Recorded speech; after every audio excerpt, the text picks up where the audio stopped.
কেউ দাঁড়ায় নে। আমার ছেলে চাকরির তারে ভিখারির তারে ঘুরে বেড়াচ্ছে, ভিখারির মতো। একটু চাকরি আমার ছেলে দেয় না। আজকে দোকানে দোকানে ঘুরে বেড়াচ্ছে, কাজ করে। 3 লাখ টাকা দিয়ে ট্রেনিং করিয়েছি, একটু চাকরি বিজেপিও দেয় না আর তৃণমূলও দেয় না। কর্মসংস্থান হচ্ছে, সেটা একমাত্র মমতা বন্দ্যোপাধ্যায় করছে। অবশ্যই দেবো, দিচ্ছে। আমার ছেলেকে যে চাকরি দেবে আমি তাকেই ভোট দেবো, পরিষ্কার কথা। আমার ছেলেকে চাকরি, আমার ছেলে দাঁড়ে দাঁড়ে ঘুরে বেড়াচ্ছে, আজকে মাস্টার ডিগ্রি করেছে, এক মুঠো ভাতের তারে ছেলের বিয়ে দিতে পারিনি আমি।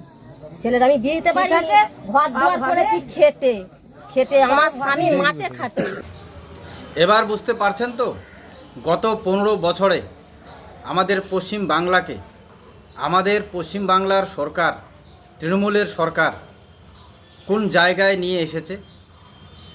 সচেতন সজাগ জনগণ প্রশ্ন করছেন। কি বুঝলেন?